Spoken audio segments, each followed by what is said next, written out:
Hola, ¿qué tal amigos que nos miran en todas las plataformas digitales? Bienvenidos a su podcast Coffee Time. Podcast número 80. Hoy tengo el placer de presentarles en lo que corresponde a lo que es la música, a producción aquí, a una eminencia. Y yo sé que cuando lo vean lo van a reconocer. Él es don Javier Ramírez Gómez. Bienvenido, don Javier, a la casa de podcast Coffee Time.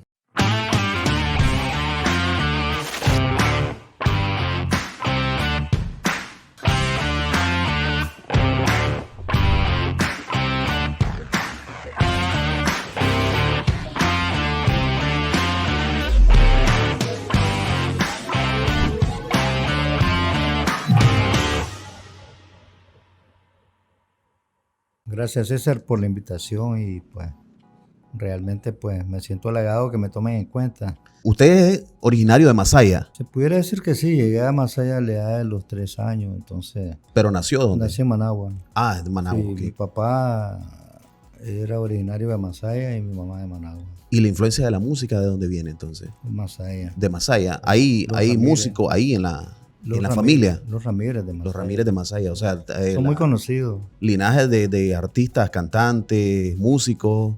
¿Qué hay ahí? De todo, clásico. Por ejemplo, uno de los más conocidos es don Carlos Ramírez Velázquez, que fue compositor de la Sinfonía de las Américas, que obtuvo un premio en Estados Unidos. En fin, la familia Ramírez es muy amplia, incluso dicen de que viene del lado de los pueblos, Niquinomo, Mazatepe, pero sí, la familia Ramírez tiene mucha tradición. Incluso hubo una orquesta en el tiempo de Vegamato que se llamaba la Orquesta de los Ramírez. Tengo entendido, pues todos los Ramírez vienen de esa cepa. Vienen de esa cepa. ¿Y el primer acercamiento que tuvo usted con la música, cuál fue? Como todo chavalo, así preadolescente, jugaba músico, con las pailas y ese tipo de cosas. Típico de todos los... Exacto. Después cuando tenía unos 13, 14 años conocí a los hermanos Sánchez. Andrés Sánchez, Adán Sánchez, Gerardo Sánchez. Igual, familias de músicos. Ellos son Ramírez también por parte de la mamá. O sea, la mamá es Vega Ramírez. Hay una conexión ahí, correcto. Sí, sí. Ellos son Sánchez Vega. Incluso pues son familiares de Vegamato también, por parte de Vega. Y la mamá es Vega Ramírez. O sea, doble por los dos lados, la mamá de ellos. Comenzamos igual, jugando a los Beatles.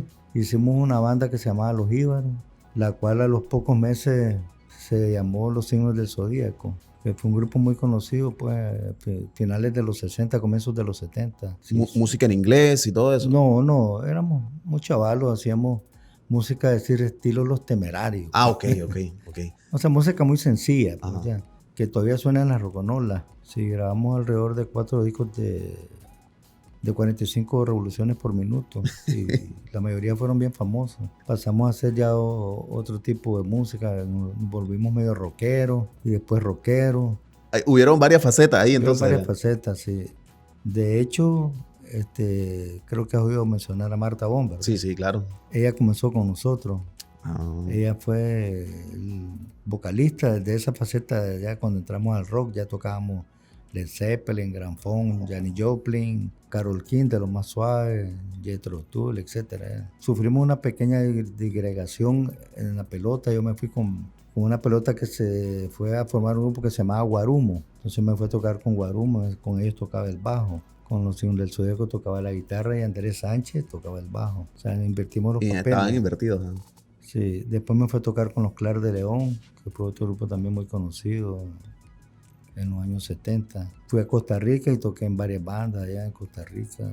Pero la mayor influencia que tiene ahí de la música, en lo que más le impactó en toda esa faceta que fue su faceta de rockero, digamos, la mayor influencia. Pudiera decir que sí, siempre me gustó más el rock que cualquier otro género. Obviamente el rock clásico no es el rock que se escucha ahora. Claro, sí. Pero siempre estuve con ese, digamos, con ese tip de lo que es la producción, porque imagínate que apenas tenía unos 14, 15 años y yo me encargué de venir a Managua a lo que en ese tiempo se llamaba Indica, que era la subsidiaria para Centroamérica de Columbia, Discos Columbia, y logramos meter un par de canciones con ellos. En ese tiempo se grababa aquí, donde Lorenzo Cardenal, el Chocollo Cardenal, que era el mejor estudio de grabación que había en el barrio San Antonio, y los discos los pensaban en Costa Rica, en Indica, CBS Indica.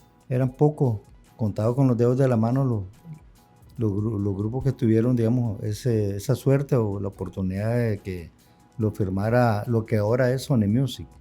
Ok, ese era el nombre anterior. Antes se llamaba CBS. CBS, ok. Sí, la CBS y ahora es Sony Music.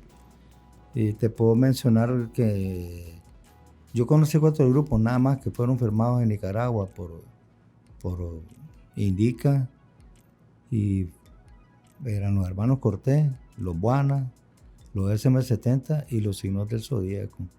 De ahí los otros grupos, por muy famosos que fueran, no fueron firmados. ¿Qué implicaba ser firmado?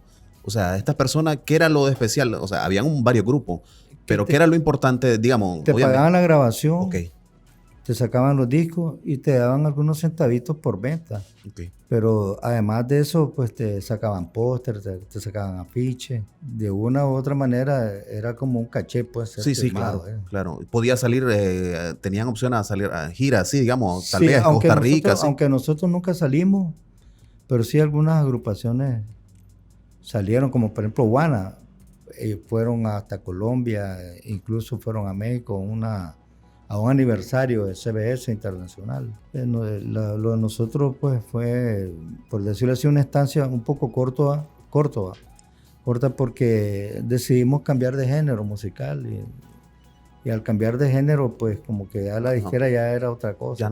Y a nosotros tampoco nos interesó mucho.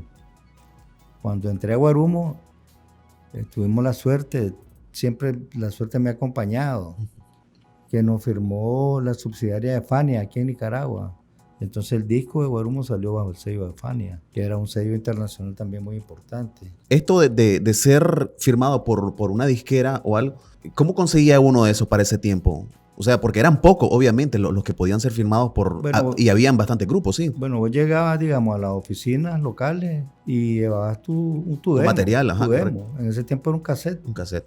Si les gustaba, te grababan. Si no les gustaba, pues simplemente te decían venir en otra ocasión, pues buscar algo más interesante. Y sí habían varios grupos que llegaban y... Muchísimo. No era cualquiera. Yo creo que en esa época fue cuando más se consumió música así masiva, nacional.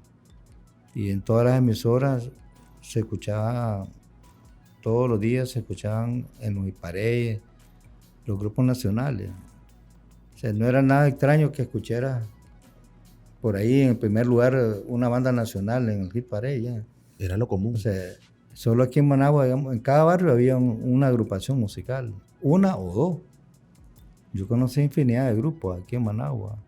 Habían grupos en Masaya, en Carazo, en Granada, en todos lados. ¿Y qué tal la calidad de las agrupaciones? Pues la verdad es que eran agrupaciones juveniles y eran bastante incipientes, pero era lo que había. O sea, casi todos siguiendo el boom de lo que venía de México, los Jackies, los Hudson Boys, lo que nos llegaba, los mismos Beatles, los Monkees, después más para los 70 los Creyentes de Agua Clara, Led Zeppelin, como te decía, Gran Funk, etcétera, sí. etcétera. ¿Cómo conseguían? Siempre me pregunté eso porque, digamos, los muchachos de hoy en día tenemos a la mano, los chavalos o los músicos nuevos tienen a mano el internet. O sea, pueden conseguir lo que sea, lo que esté en tendencia, etcétera, lo que exista de música.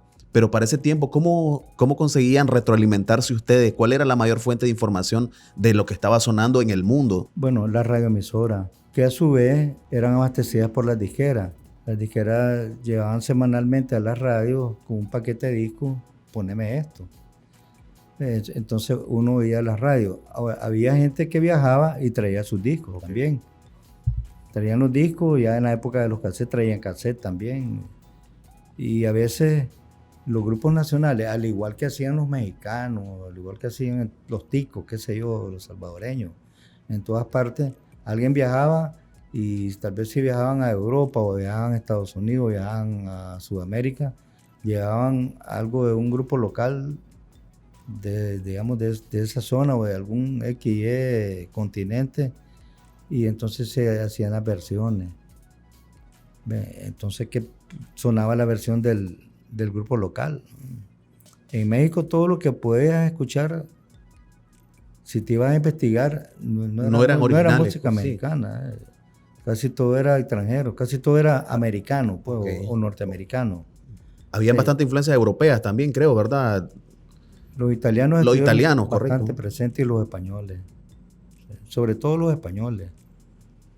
Sí, porque mucha Aquí, de la aquí en música... Nicaragua, ¿verdad? En Costa Rica los italianos tuvieron más pegada que aquí en Nicaragua.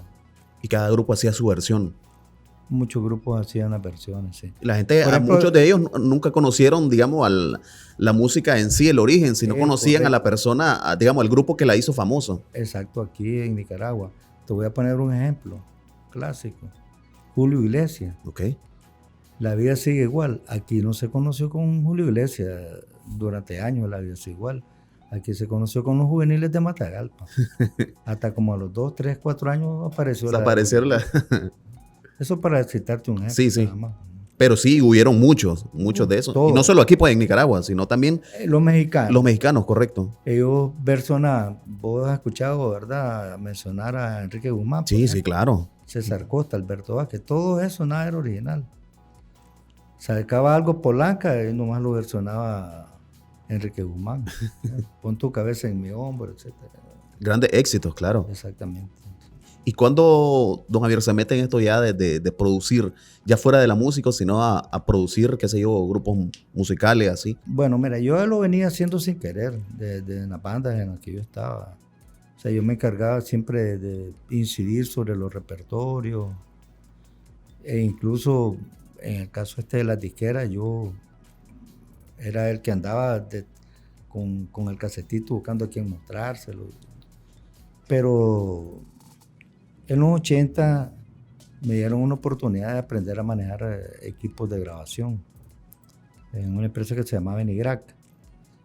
Y como yo siempre estaba en necio diciendo, no, mejor hace esto, mejor no hagas ese acorde, mejor. Entonces se vinieron fijando en mí y me contrataron como productor freelance. Okay.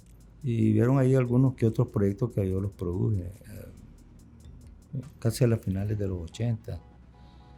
Y al terminar esa década de los 80, había músicos que estaban en proyectos interesantes de jazz o de música fusion o música alternativa y que como que quedaron en el limbo. Y a mí se me vino la idea de hacer un grupo de música popular porque los grupos de música popular estaban muy mal. Muy mal. Muy mal. Digamos, el grupo que estaba mejor parado era Dimensión Costeña, porque había recibido algunos apoyos por aquello de la integración de la costa atlántica, Sí, el Pacífico, etc. Se me vino la idea de que ya que andaban por ahí muy buenos músicos, disgregados, hablé con mi amigo de toda la vida y ex compañero en la música, Andrés Sánchez, y le planteé, ¿por qué no hacemos un grupo de música popular? Y buscamos a todos los brothers que andan por ahí. ¿Cómo ocurre ese proceso de selección? Los que eran de Praxis, los que eran de Ignitahuanca, que para mí eran los mejores músicos del momento. Y pues sí, fue muy fácil. Todo el mundo no estaba haciendo nada. Y, pues, y les presentó el proyecto. Exactamente. Les ofrecimos que fueran parte de la sociedad incluso. Bueno, okay. No era que nosotros éramos los dueños del grupo. Pero hacer música popular en un género, este género que era algo totalmente distinto a lo que ustedes ya estaban acostumbrados a hacer. O sea, por lo menos en el general, usted que era rockero, que había hecho otro tipo de música. Habíamos hecho de todo, ¿verdad? Todos habíamos hecho de todo. Y en el caso, digamos, los que venían de la agrupación Praxis estaban haciendo jazz. Y ellos habían estado estudiando durante algunos años también teoría musical. Igual los de Ignitahuanca, creo que entraron 3 de Ignitahuanca. Ellos también estaban en ese proceso de estudio y tocaban música fusion de jazz con otros ritmos latinoamericanos. La cosa es que fue bastante sencillo, pues, hablar con ellos y que ellos se entusiasmaran. Y se comenzó a ensayar, comenzamos a ensayar, nos estuvieron prestando un estudio de grabación, nos estuvieron prestando el local hoy unos días. Un día de tanto llegó Luis Enrique Mejía Godoy a visitar el ensayo y entonces a la puchica, dice, aquí está la mera macoya. O sea, macoya es como decir lo mejor. Lo mejor. En el buen nicaragüense. A mí se me quedó eso de la mera macoya, la macoya. Entonces yo pues le propuse pues a los amigos más cercanos dentro de la banda, me gusta ese nombre, La Macoya, y ahí andaba rondando La Macoya, La Macoya. En esos días vino a Nicaragua Hernando Zúñiga, que era ya, de hecho ya era amigo mío en Masaya. Habíamos jugado fútbol juntos y cuando nosotros teníamos el grupo Los Signos del Zodíaco, él se llegaba a meter a la fiesta y para que lo acompañáramos un par de canciones. Siempre cantaba La Primera Cosa Bella, Nicolás Vivari y otra canción por ahí, que ahorita no la preciso, creo que era American Pie. Bueno, y entonces le digo, fíjate que pensamos ponerle La Macoya. Y me dice Arnaldo, no le pongas La Macoya, me dice, ponele Macoya nada más. Me dice. Así a seca, me dice, suena mejor. Y yo me quedé. Y en una reunión que tuvimos pues para definir el grupo, le digo, ya tengo el nombre. Le digo, ¿qué nombre? Macoya. Entonces uno de los muchachos me dice, no es que hayas dicho La Macoya, no, mejor solo Macoya. Me dijo Arnaldo que sonaba mejor Macoya. Y hicimos un consenso rápido ahí y así se quedó. Y así se quedó. ¿Ya hacían presentaciones en algún lugar, no? ¿O solo estaban en esa temporada? Es que ya íbamos a hacer una presentación. Iban a hacerla. Tenían que tener un nombre para presentarse. Exactamente. Okay. No teníamos nombre.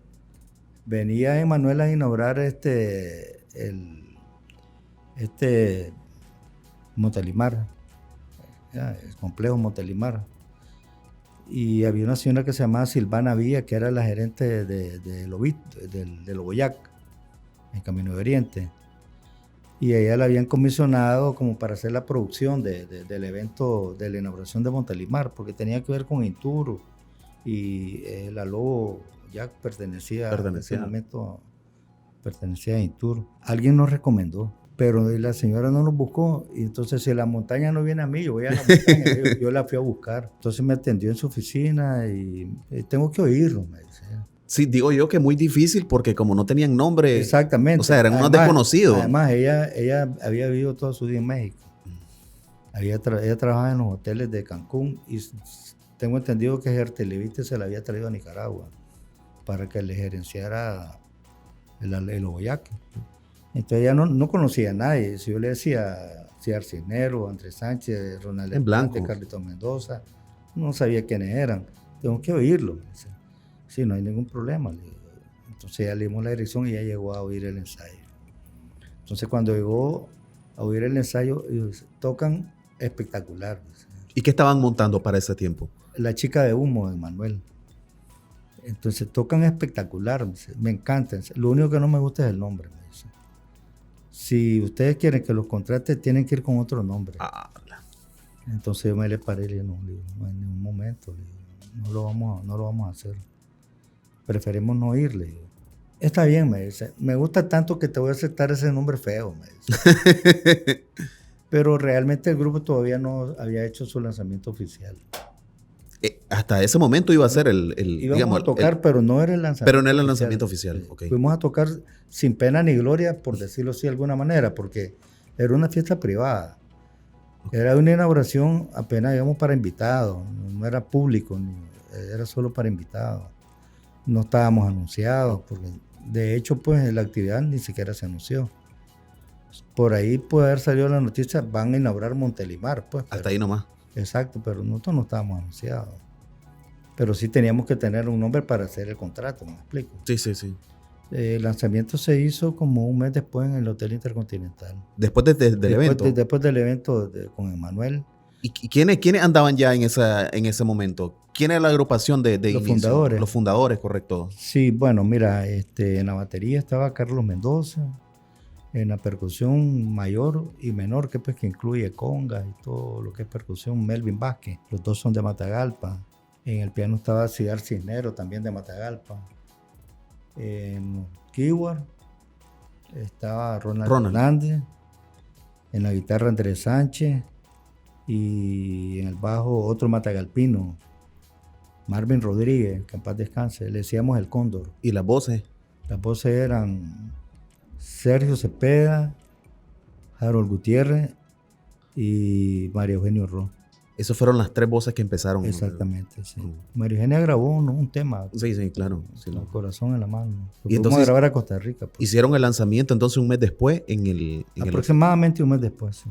¿Y qué tal? ¿Cómo fue ese proceso? O sea, muy bien, muy a bien. moverte a radio, a hacer publicidad. Mira, muy bien porque, es decir, yo tuve la visión, y a mí no me gusta decir yo porque caemos en el yo-yo, pero pues tuvimos la visión, digamos, pues, de grabar y hasta como al mes y medio de estar la canción bien pegada en la radio hicimos el lanzamiento.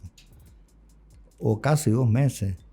Entonces ya el Macoya y Dame Solo un Minuto sonaban en todas las radios, estaba en primer lugar.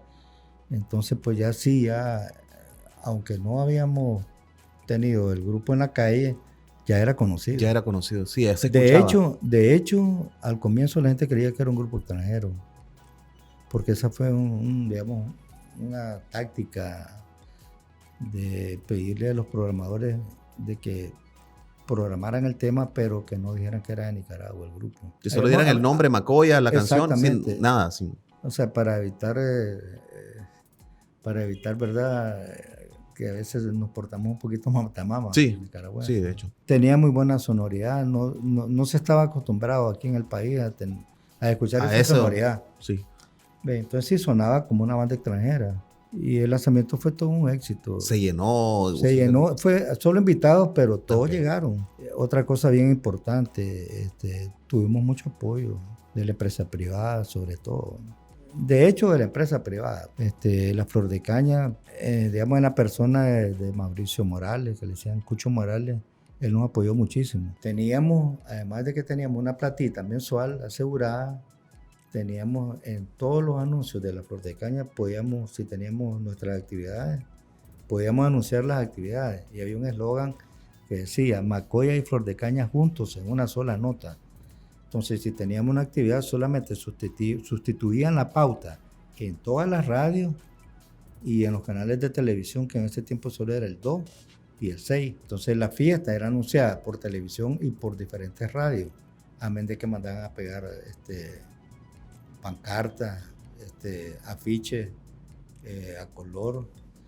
Y todo eso ayudó todo mucho. Correcto. Todo eso ayudó mucho ya, para que el grupo rápidamente se posesionara. Sí, una de las cosas de que yo le preguntaba, pues, por lo menos la última plática que tuvo que fue con Raúl, él me decía, mira, César, bueno, la banda era súper excelente, la música que hacíamos era excelente, pero también, dice, tenías que tener un buen productor, y fue lo que hizo la diferencia con Macoya, pues. ¿Qué era el trabajo principal, o el más duro o difícil que te tocaba hacer? Pues para serte sincero, yo todo lo hacía con mucho regocijo, ¿me entendés? Y mucha voluntad, y yo no sentía que era pesado. Ellos se encargaban de tocar y yo me encargaba de lo demás. ¿Qué tiene que saber si un productor, cuáles son esas habilidades que tiene que desarrollar para...? Yo creo que el olfato es muy importante. Te puedo decir de que yo creo que el 100% de las canciones yo las escogía. O sea, todo lo que se grababa, yo era el que lo escogía.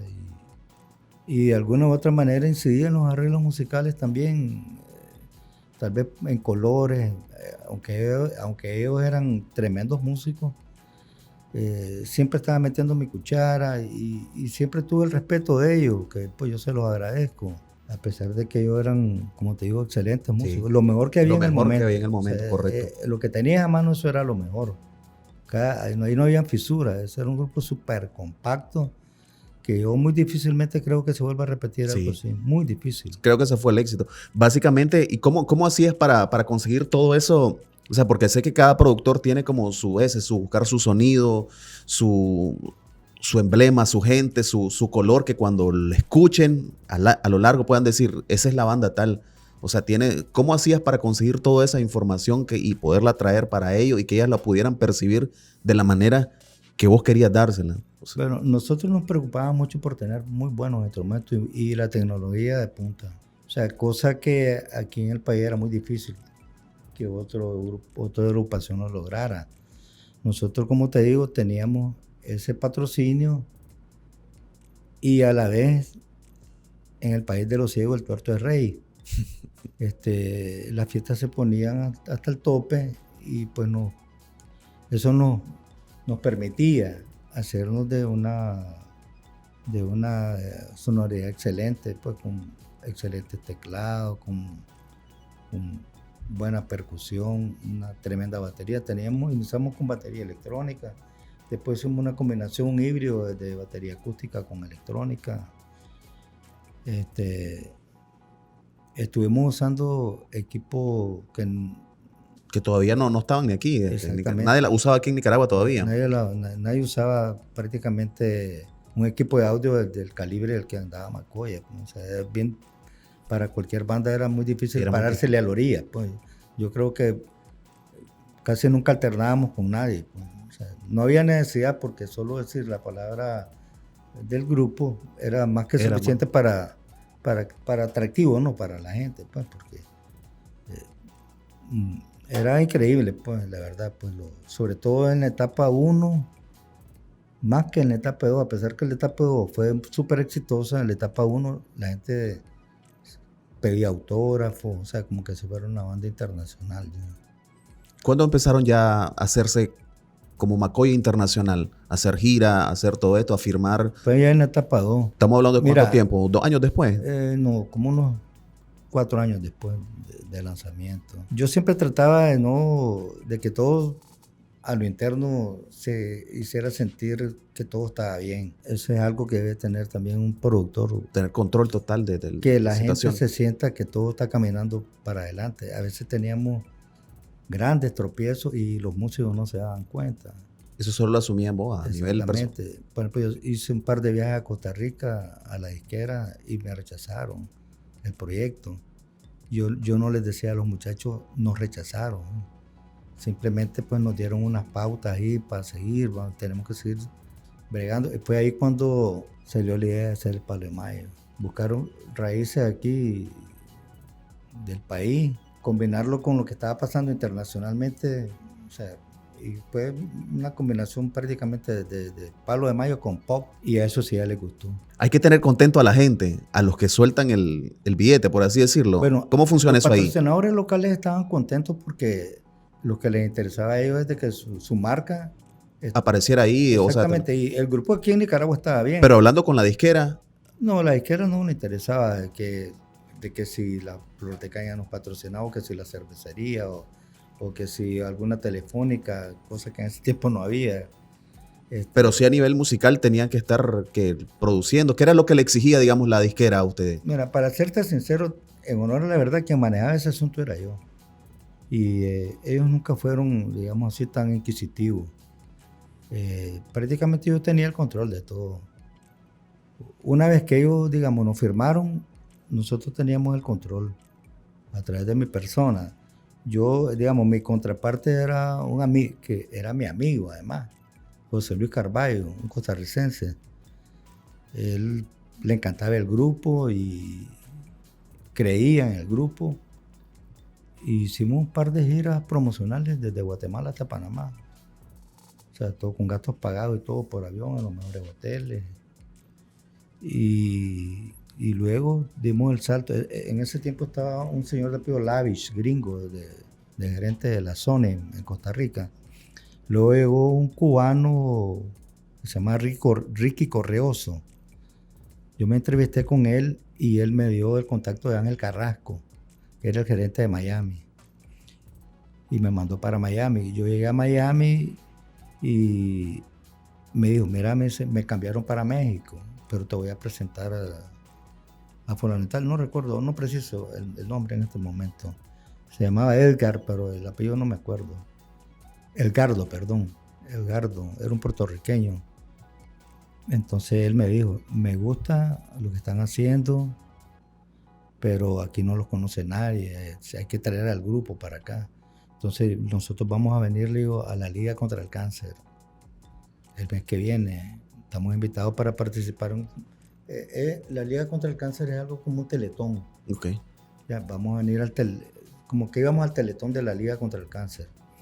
Entonces nosotros aprovechamos una gira que teníamos por los Estados Unidos, íbamos a estar casi un mes en Miami, 3 semanas.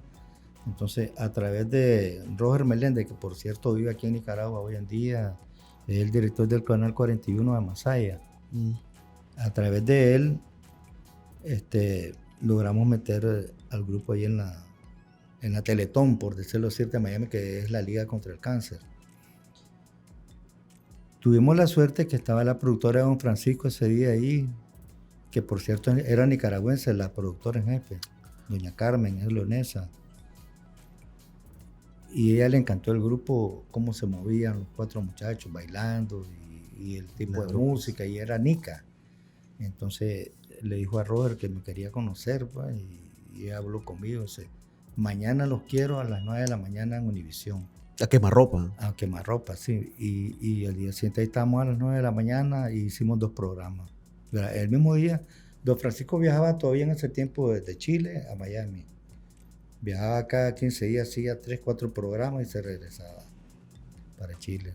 Entonces, ese día grabamos 2 programas con don Francisco. Y después de don Francisco ahí hicimos toditos los programas, habido y por haber de habla hispana en Estados Unidos, todititito. No hubo que no se nos haya quedado. ¿Cómo es tu trabajo ahí en ese sentido? ¿Tenés que ir, o sea, te haga un programa y hacer llamadas, contactarte con alguien? ¿Cómo es ese proceso de hacer presentación allá en un lugar en Estados Unidos, por lo menos? O sea, ¿cómo te contactas con la gente? ¿Cómo es todo eso? Lo que pasa es que, mira, ya cuando vos llegas a cierto nivel, ya una vez que ya nos presentamos en Don Francisco, comenzaron a llover las llamadas de promotores, ya. Entonces, y no solamente nicaragüenses. Entonces nosotros íbamos de costa a costa, a veces en avión, a veces los viajes más cercanos por autobús, pero eran autobuses a todo meter, ¿no? Sí. No es una simple van, pues, como digo Raúl, ¿no? Sí, sí. Íbamos en van, pero no era cualquier van, eran 2 van y con todas las comodidades, ¿no? Pero generalmente siempre nos trataron bien, íbamos en avión. Íbamos en avión y nos hospedaban en hoteles, nunca anduvimos en casas de vecinos o de amigos. O sea, eso es parte, digamos, de la producción del que tenés que tener, o sea, dar todas las condiciones para el grupo, todas esas cosas. Exactamente, pero me quedé donde te decía de que de Costa Rica nos mandaron a Estados Unidos, porque ellos no podían sacar el producto más allá de la frontera centroamericana. Si queríamos sonar en México, fuera ya o al sur, Colombia, Venezuela, Perú, Ecuador, etcétera, ya tenía que ser a nivel de Sony más internacional. A otra esfera ya. Exactamente. Y fuimos firmados por un sello que se llamaba SDI, que quería decir Sony Disco Internacional. Ahí estaban muchísimos artistas, incluyendo Chayanne, DLG, no sé si recuerdas. Sí, claro, los salseros. De hecho, nosotros teníamos una gira con DLG de costa a costa para hacer la promoción del segundo disco de ellos y hacer la promoción del primer disco internacional de Macoya, de fuera del área centroamericana. En esos días quebró el sello y habíamos viajado de Miami a Texas y nos tuvimos que volver de Texas a Miami. Y de Miami obviamente para Nicaragua. Cuando regresamos a Nicaragua comenzaron a sentirse algunos tipos de desórdenes dentro del grupo, indisciplina, y ya nos costó un poco más ya volver a, digamos, a reagrupar la disciplina, el ritmo y todo, correcto. De hecho, yo ya me estaba haciendo cargo de otras cosas ya habíamos formado una empresa, ya no solo teníamos el grupo Macoya, ya teníamos un estudio de grabación. Estábamos en el proyecto de una radioemisora. La verdad es de que perdimos esa oportunidad de hacer cosas, digamos, más grandes. Cuando el sello ese, que era el que nos había firmado, que era una subsidiaria de Sony, era como decir Sony Latin, pues, okay. Que miraba artistas latinos. Artistas latinos, sí.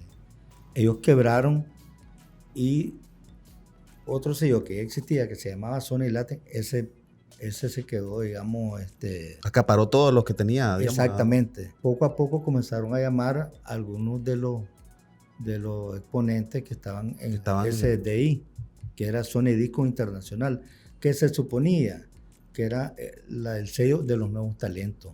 Okay. Ya, los talentos consolidados estaban en Sony Latin y los de Sony Disco Internacional eran los talentos nuevos.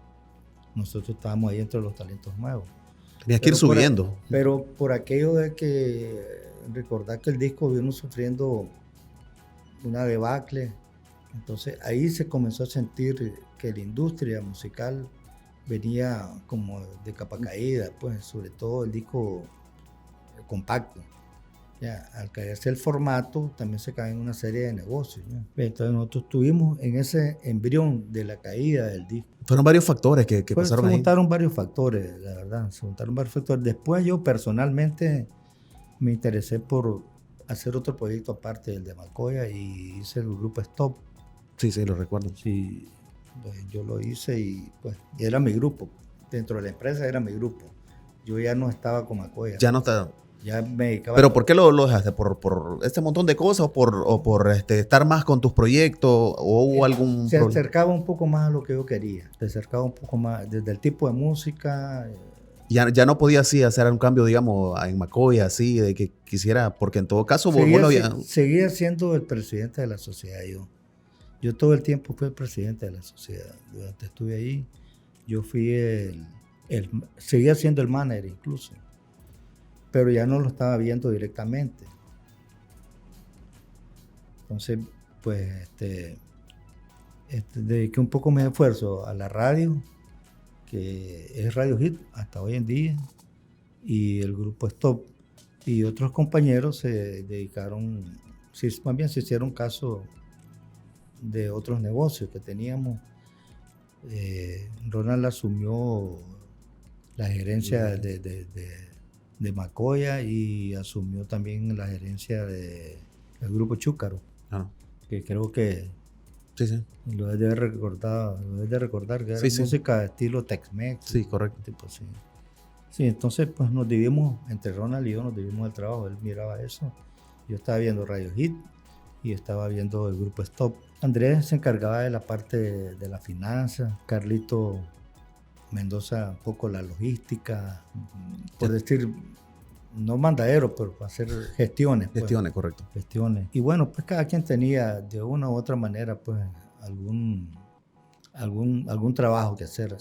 Sí, era un poco en la cuestión de los arreglos, que se complementaban con el resto que aportaban pues los otros músicos. Que en primera instancia todo eso era lo que hacía vos. O sea, todo eso lo que poco se fueron así.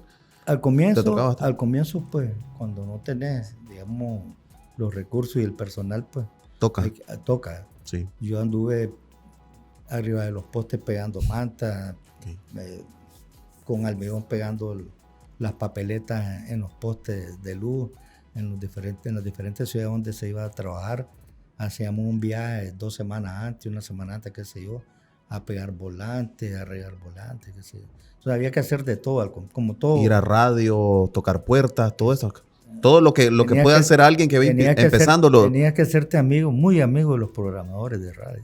La gente miró ya después solo el proyecto total de lo que significaba Macoya, todos los grandes músicos, grandes instrumentos, pero no se dieron cuenta de esta parte, de la parte que te tocaba, digamos, hacer. Empezó como cualquier proyecto nuevo. Y cosas muy serias, por ejemplo, empeñar una casa para comprar instrumentos. Okay. Eso no lo hace cualquiera. Sí, claro. Ya. Es algo ya bien pesado, sí. O sea, y cosas que también, y agua que pasó ahí bajo el puente, que la verdad que como te digo, pues a veces no vale la pena, pues. Pero sí, lo bonito es que la gente ve el paquete ya armado.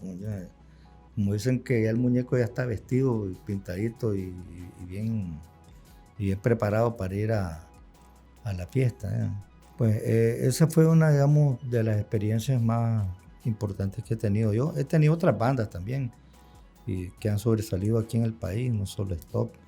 Manejé Zona 21, una banda de León que se hizo famosa con una canción que se llama Cantinero. Cantinero, correcto. Yeah. Sí. Manejé la carrera un tiempo de Cristian Somarriba. Trabajé con el dúo Guardabarranco. La verdad es que he trabajado con todos los grandes personajes de la historia contemporánea aquí de este país, de una u otra manera, ya sea como ingeniero de sonido, como manager, como representante, como productor. Como productor he trabajado casi con todo el mundo. Javier, y en esta carrera de que ha ido a varios países, a todo, ¿con quién te has quedado impresionado al conocerlo? O sea, el conocer a tantas personas, músicos, personajes, productores y todo eso. ¿Hubo alguien que al conocerlo te impactó tanto su forma de trabajar o de hacer las cosas? Sí, con varias personas. Yo conocí a un brother que se llama Camilo Valencia, que fue casi como, digamos, como la persona que ayudó a Luis Enrique, el salsero, cuando él llegó a Miami. Él era el director de Los Sobrinos del Juez. Los Sobrinos del Juez fue el grupo que implementó el sonido de Miami. Ese sonido que tiene Miami Sound Machine, los primeros que implementaron ese sonido, que es una combinación de lo cubano con lo americano, fueron los sobrinos del juez. Ellos tenían un tema hiper famoso que se llamaba Mi Glorioso San Antonio. Y ese hombre es un musicazo de primera, un arreglista que hace arreglos tanto para el mundo latino como para el mundo anglosajón. Él hace los metales de Santana. Para ponerte, pues, cuando Santana mete metales, él es el que hace los metales de Santana. Un genio. Hoy en día tiene un estudio de grabación de solo metales. Cuando nosotros fuimos a grabar a Estados Unidos, él nos hizo los primeros arreglos. Y nos consiguió los metales de Miami Sound Machine. Ya. De hecho, iba a ir quien le tocaba grabar la trompeta era un tipo que se llama Tony Concepción, que es el que hace el solo en María de Ricky Martin. Pero como se enfermó, fue Luis Aquino, que era la primera trompeta de Gianni Zenaki. Después fue muchos años la primera trompeta de Juan Luis Guerra. Solo ya. Fuera de serie. Sí. Y El Cayo, uno de los mejores saxofonistas del mundo. Sí. Del mundo. Sí. Claro que sí. Y Dinah Tabot, que era el trombón de Miami Sound Machine. Esos fueron los metales que nosotros usamos en ese disco. Y ese me llevó a conocer otra serie de personajes. Ahí a mis amigos después de un tipo que se llama Eddie Fernández. Nos hicimos muy amigos y accedió a ayudarnos a producir el disco de Palo de Mayo. Él vino desde Estados Unidos hasta Costa Rica, ahí grabamos el disco del Palo de Mayo en Costa Rica. ¿Él que era? ¿Productor también? ¿Músico? Él era músico, arreglista. Ok. Él fue el arreglista. La verdad es de que eso del Palo de Mayo fue una idea como medio loca mía. Ellos, los muchachos la miraron como así, como pero... ¿Y por qué? Yo ya había hablado con él e incluso ya me había hecho un demo. Entonces cuando él enseña a los muchachos el demo, creo que se lo enseñó a Andrés, el demo, mira, le digo, por aquí anda hablando usted del Palo de Mayo. Entonces él se entusiasmó. Entonces me puse a estar revisando todo lo que se había grabado de Palo de Mayo, que conte que es una música que tiene alrededor de 2 siglos de existencia, o más. Porque en el libro del folclore nicaragüense, Pablo Antonio Cuadra, ya habla de esos temas y salen las letras, el tululo. Correcto, sí. La letra en sí. Casi todas las letras del Palo de Mayo las hice yo. Casi todas las letras. He oído decir que Raúl se dice pues que la hicimos entre los dos, pero bueno, se puede aceptar que la hicimos entre los dos porque hay una parte que dice, y de Nicaragua lo bailamos para ti. Porque yo no había mencionado la palabra Nicaragua, adrede, porque yo pienso de que tiene más valor para la parte internacional que no vengas de un país que no tiene, digamos, esa cultura musical como tienen los boricuas, sí. o tienen los colombianos, los dominicanos. Sí. Pero nosotros funcionábamos así, la mayoría era la que mandaba. Entonces los muchachos dijeron que sí, que estaba bien, pues mencionar a Nicaragua. Entonces Raúl le puso ese pedacito. Conte, tengo el cuaderno con los manuscritos originales de las letras escritas con lápiz de grafito. Existe todavía. Porque no tenía lapicero ese día. Y los 3 Palos de Mayo los escribí. Y si él aportó eso, yo acepto. Incluso cuando a la izquierda fue la única canción que yo reporté autoría. Y entonces yo puse Javier Ramírez, Raúl Navarro. Extrañamente, cuando se vio el disco, no salieron los créditos. Le pusieron tradicional. ¿Pero ese fue un error de la edición, de editor? ¿O ya de la casa disquera? Fue un error... ¿De los editores? Del editor, exactamente. Es un error del editor. Porque decía primero tradicional y a la par decía letra fulano de tal o fulano de tal. Porque también yo tenía otros letristas aquí. Uh-huh. Tuve letristas en Yel Ortega, por ejemplo, a Pierre Pearson. ¿Se hacían traducciones, las traducciones? Y letras. ¿Y letras también? Y letras también, sí. Silvia Gutiérrez. Por ejemplo, Pacto de Amor, es una canción que mucha gente no sabe dónde salió la letra. Es una canción italiana. Pierre Pearson iba a hacer un viaje a Italia. Le digo, mira, necesito que me traigas música italiana autóctona, italiana, que no sea de grupos internacionales. Entonces, dentro de los cassettes que él me trajo, encontré Pacto de Amor. Él iba a viajar, no sé para dónde, él era letrista. Entonces se me ocurrió buscar a alguien que hablara italiano y que me tradujera la letra. Yo busqué a Ricardo Palma, que había estado viviendo en Italia. Al traducirme la letra no coincidía la letra con la música. Y entonces estaba en ese dilema y en ese tiempo ya teníamos personal nosotros, ya teníamos gerente administrativo y toda esa vaina. Entonces Silvia Gutiérrez estaba trabajando como gerente administrativa. Era una mujer que tenía mucha chispa, además muy inteligente y mucho talento. Silvia le dijo, ¿por qué no te apuntas vos a hacerte esta letra? Sí, yo me apunto, se puso a hacer la letra. Pero cuando termina de hacer la letra y me la entrega, yo veo la línea melódica y la letra, y algunas partes de la letra no coincidían, no calzaban. Entonces agarré lo que me había pasado de la traducción literal de la letra en italiano y no hallaba qué hacer. Estaba un dilema ahí. Estaba en un dilema. Entonces le digo a Sergio, que era el que le iba a cantar, Sergio, mira, tengo este problema. Me gusta bastante la letra de la Silvia. Vamos a ver qué hacemos aquí. Entonces rápido me puse a escribir algunas ideas ahí. Y la cosa es que ahí de un pedazo mío y un gran pedazo de la Silvia surgió la letra. Yo diría que es un Frankenstein esa canción, o sea, fue añadida y para que se pudiera ensamblar. Y es más, déjame decirte que no estaba muy convencido. La habíamos grabado y yo todavía no estaba muy convencido de la letra. Pero al salir a luz pública, ahí todo el mundo le andaba cantando como, entonces, qué bien. Pues. Y las dos canciones, o sea, no se parecen. En sí, si las pusieran las dos melódicamente, sí pudieran decir que son la misma canción. O sea, alguien que la escuche, la versión. Es que la verdad es que sí tiene sentido. Si no hubiera tenido sentido, quizás la gente no la hubiera adoptado, ¿entendés? Sí tenía sentido. Lo que a mí, digamos, me hacía sentir un poco inseguro es de que yo no la había hecho entera, ¿me explico? Ya. Había como rellenado, pues. Pero el relleno, pues, no estaba tan divorciado. Funcionaba. ¿Funcionó? Sí, funcionó. De verdad que sí funcionó.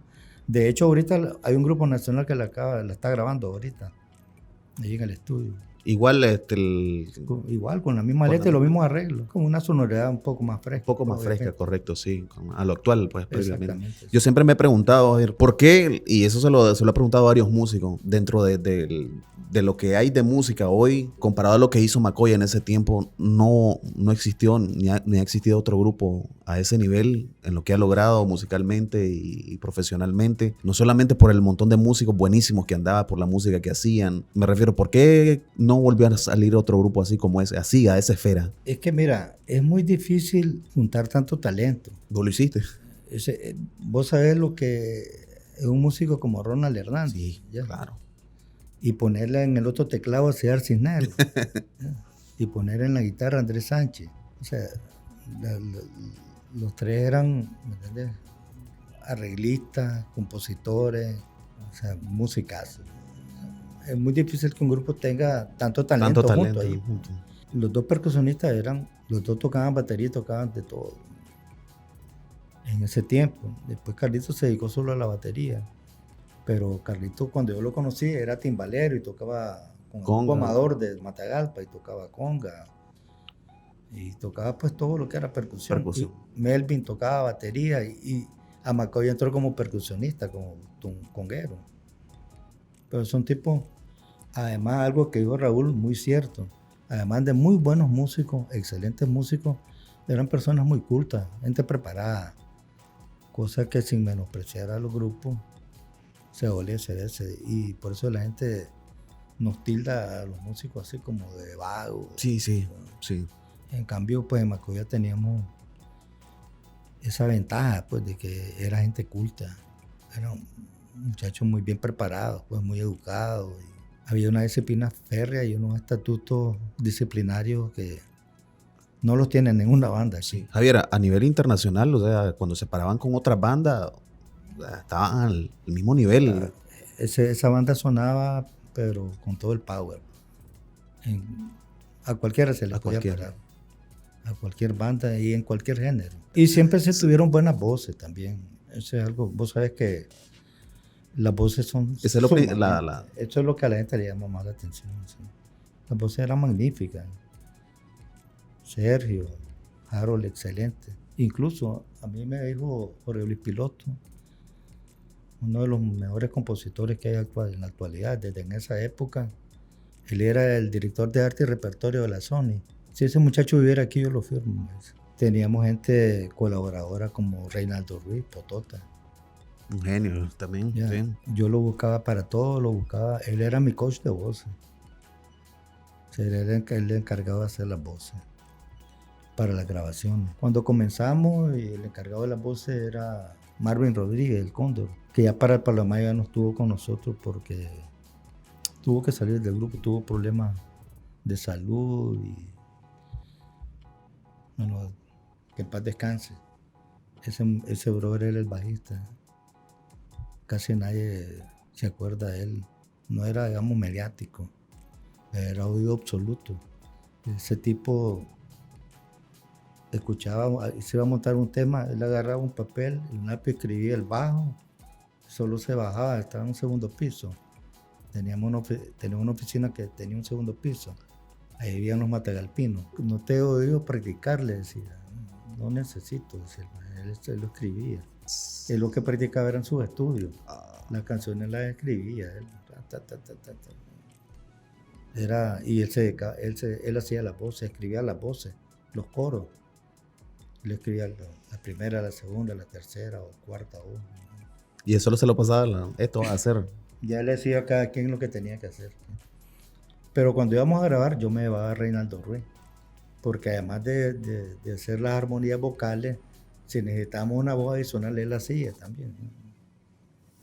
Y así hubieron una serie de personas que colaboraron con el grupo. Había bastante trabajo ahí. O sea, todo lo que sonaba y lo que se miraba era un conjunto de varios elementos. Muchísima gente también colateral, que son héroes anónimos y que fueron, digamos... Piezas fundamentales, sí. Exactamente, como hacer un Oscar Miranda. Vos sabés lo que es que viene una novela y que yo le diga, mira, brother, haceme un volado, quítame a Chirino. Quítame a Willy ahí de la... Quítame a Macoy, yo la voy a grabar. Si me decís que sí, mañana la grabo. Dale, Javier. A trabajar a esa hora. Entonces, en la novela, en vez de salir Willy. la canción Willy Chirino, la que saliera la de Macoya. Y con las imágenes de Macoya, te imaginas, en televisión nacional, pobre diabla. Oye, y no había... Era la novela número 1. Sí, sí. Y nunca tuvieron problemas con ese... Para nada. Porque Canal 2 afiliado, o sea, a la OTI, a la Organización Internacional de Televisión. En los créditos finales decía música Willy Chirino. Correcto. Sí, sí, sí. Cuando empezaste a hacer música, cuando empezaste a producirla y todo eso, la música se hacía era diferente. Todo este cambio que ha surgido en la música en sus grandes esferas como los artistas y la música en sí, que ahora se consume, es como descartable, se podría decir. O sea, ¿cómo miras vos la evolución que ha tenido la música de antes con la de ahora, con lo que hacía, los artistas nuevos? Pues lamentablemente creo que ha habido una degradación. De hecho, yo pienso que la década que más me ha gustado a mí en mi vida es la década de los 70. Esos 10 años, del 70 al 80, para mí se hizo la mejor música popular del mundo. Ya, los 80 pues tiene su mérito, igual los 90. Y hoy en día también se hace buena música. No te voy a decir que no. Pero lo que es música popular, lo que suena en la radio, ha sufrido una degradación total. Ahora lo que escuchas es un solo acorde o tónica dominante y un tipo diciendo salvajadas. Y hasta la pata de reverb, autotune y todo. Y toda la gente, ¿me entendés? Pues alucinando con eso. Creo que la misma industria sí ha llevado para ahí. Es que todo tiene que ver, hombre. O sea, eso es como todas las aguas van a parar al mar. Ya, todos los ríos, todo va a parar al mar. Que no se puede hallar un solo culpable. Pues, o sea, la coyuntura, eso es lo que hay. Eso es lo que hay, pero eso no quiere decir que no hayan músicos buenos hoy en día, claro. ni que haya solo mala música. Hay música excelente también. Hay cualquier cantidad de bandas que han revolucionado totalmente la música, pero eso no las escuchas en la radio. Sí, Ya. claro. Hay mucho nicho pequeño ahí. Que está como relegado. Claro, así, en ¿no? los países desarrollados, evidentemente, pues sí te puedes dar el taco de ver cosas masivas de calidad. Pues. Pero en los países latinoamericanos, en la gran mayoría de los países latinoamericanos, lo que funciona es la música urbana, el reggaetón, música de bandas mexicanas y eso. Pues, que musicalmente son pobres, pues, aunque tengan bastante aceptación, pues, pero la verdad es que es música pobre musicalmente. Sí. ¿Y crees de que si hubiera tenido todos los recursos de que hoy se tienen para hacer música, hablando de todo lo que es plataforma, de estas plataformas mismas de stream, como Claro. Spotify y todo eso, hubiese sido más fácil impulsar a estos grupos, digamos, como fue Macoya? Pues. Imagínate que Macoya metía 3.000, 4.000 personas en eventos así normales y en eventos así extraordinarios, como un par de eventos que tuvimos en La Piñata, donde se metieron arriba de 12.000, 15.000 personas, con solo la publicidad local así. Ahora imagínate a través de las redes. Hubiese sido algo, digamos, como más mediático, evidentemente. Pero como te digo, cada cosa en su tiempo y se trabaja. Se hizo con lo que tenía. Con lo que había. Sí, con lo que había, obviamente. Sí. Jóvenes, bastante como de 18, 20 años, 23, por ahí calculo yo, que no conocieron ni estaban vivos para esta época. O sea, nos escribían y nos decían, oye, bro, ¿dónde puedo conseguir la música? ¿Por qué no existe una discografía como tal de Macoya en ninguna de las plataformas de streaming donde yo pueda, qué sé yo, descargar? Discos así formales. Se hicieron 3 discos de larga duración, formales, durante el tiempo que yo estuve. Y varios singles. Ok. Hubieron bastantes singles y 3 discos formales, así pues enteros. Ok. ¿Por qué no hay ningún registro de eso en ninguna, o sea, como... Bueno, déjame decirte que yo ya no pertenezco a la franquicia desde hace mucho tiempo. Creo que yo dejé el grupo, si mal no recuerdo, creo que en el 99.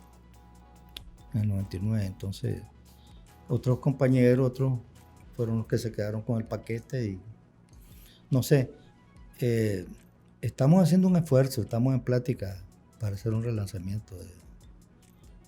No relanzamiento, sino un reencuentro. Como un reencuentro, correcto. No relanzamiento, porque no, Sí, no es no nada. tenemos interés pues En volver a reactivar, exacto, correcto. Sí. pero pues hacer algo bonito, pues estamos en plática, apenas estamos haciendo las primeras conversaciones y ojalá pues que lleguen se a pagar pueda. pues a buen puerto. Pues. Sí, sí. Porque sí la gente Es como algo que va a saber qué cosa es una cosa y qué cosa es otra. correcto. Bastante del público y la comunidad que nosotros tenemos andan por ahí 18, 20, 23.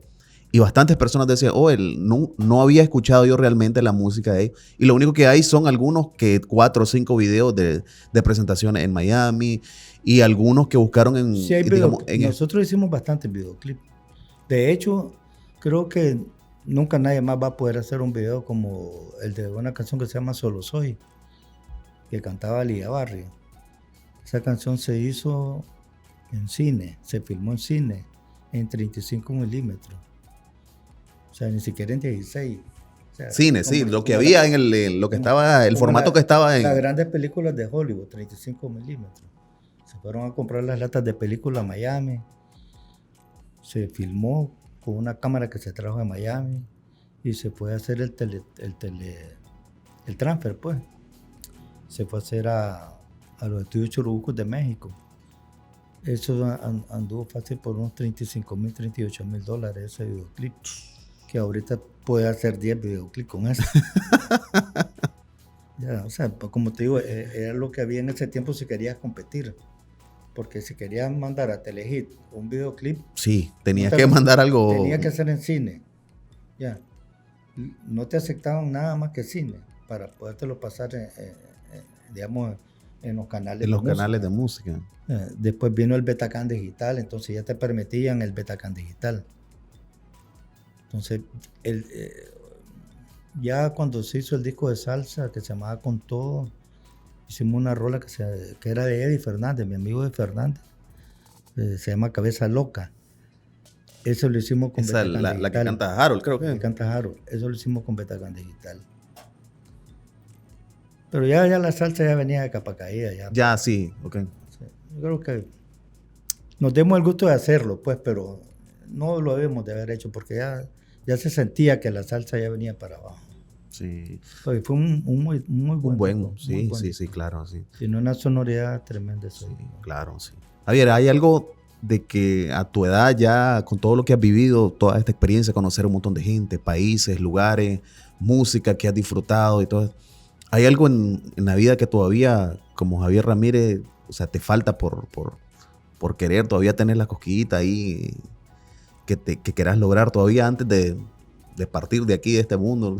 Hay muchas cosas que uno quiere hacer, pero sí, en lo que respecta a la música, todavía no he desistido por hacer algo que realmente trascienda.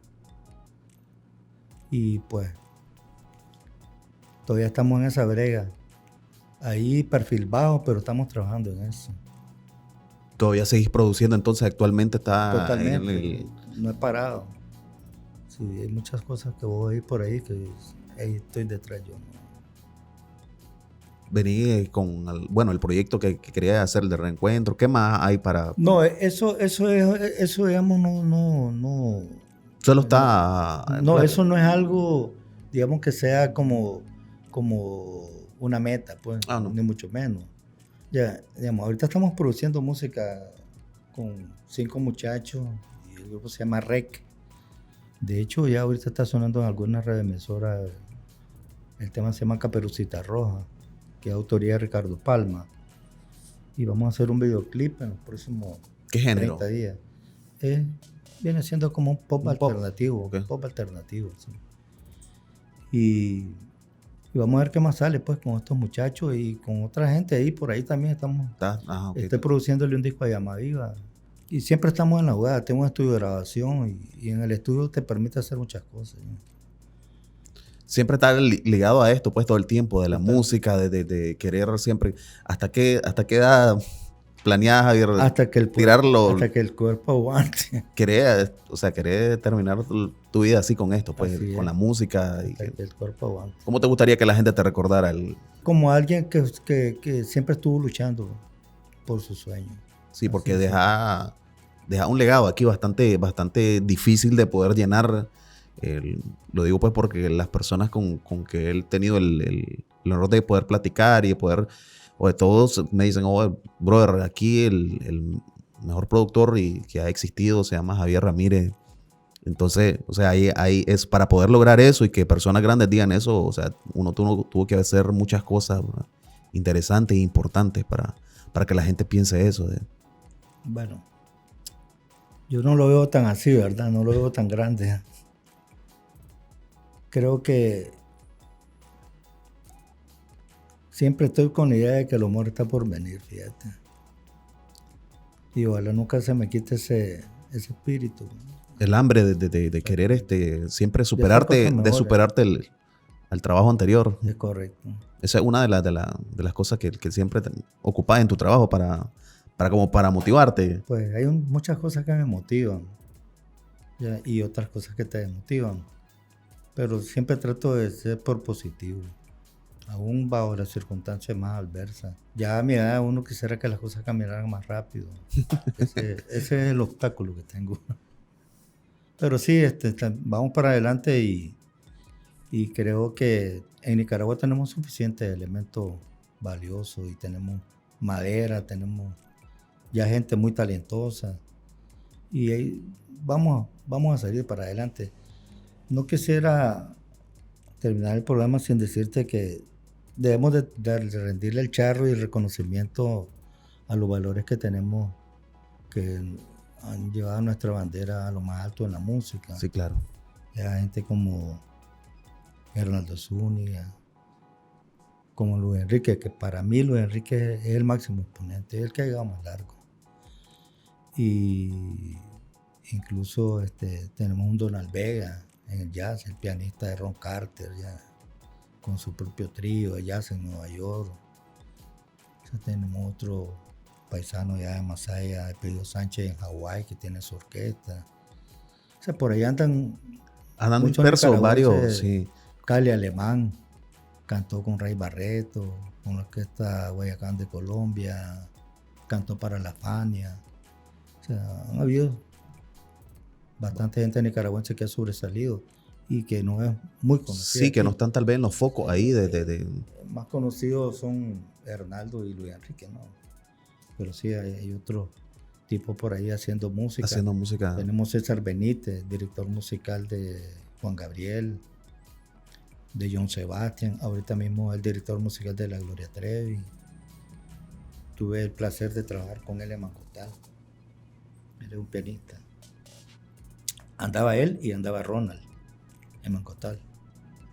Sí. Y pues la vida me ha dado muchas cosas. Me ha dado, como dice la canción, me ha dado tanto. Tanto, sí. Y bueno, y me sigue dando. Y te sigue, Javier, al final, digamos, viviste la vida que quisiste vivir, o sea, te gustó como la has vivido. Si te tocara volver a pasar la vida de nuevo, volverla a nacer de la forma en que la volverías a hacer, aún sabiendo de que... Yo creo que sí, con todos los errores. Con todos los errores, sí. O sea, te formaron de todas esas cosas malas que pasaron y todos los momentos malos, porque claro, se vive, ¿no? Porque uno comete muchos errores en la vida, no todo es acierto.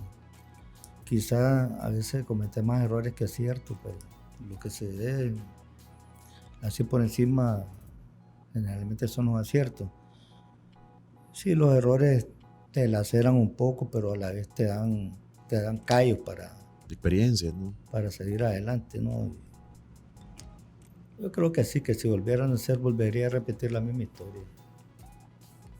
Al menos en lo que respecta a mi trabajo. Que si bien es cierto, no es algo que en estos países te proporcione, digamos, las comodidades económicas que te pueden dar en otros lugares, pero la satisfacción... Personalmente sí te llena. Claro que sí. Excelente. No, Javier, gracias. Gracias por venir. Hablamos 1 hora 12 minutos. Casi no se sintió. Sí. Parece que viene un poquito inspirado. No, excelente. Bueno, gracias, Javier, por venir. Javier anda con su hijo también, que él de la banda que me estabas diciendo, sí, Rec. Él toca batería. Sí, músico también. Entonces, igual tienen página ahí de la banda para... Todavía no. Todavía no. Pero la música, hay una música que ya está sonando en la radio, sí. Y también la pueden pedir, digamos, a la gente si a un caso le gustaría. Ya pronto va a estar en las plataformas, en todas las plataformas. Excelente. Entonces, Javier, gracias por venir, gracias por tu tiempo. Yo sé que te mantienes bastante ocupado.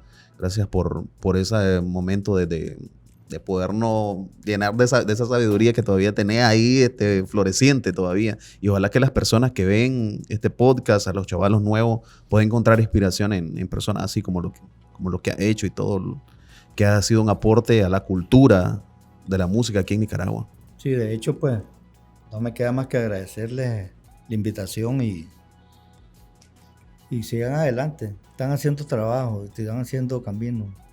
Muchas gracias. Bueno, esto fue Javier Ramírez aquí en Podcast Coffee Time. Aquí ya saben, vamos a dejar el podcast y vamos a pasar todos los clics. Gracias por estar aquí.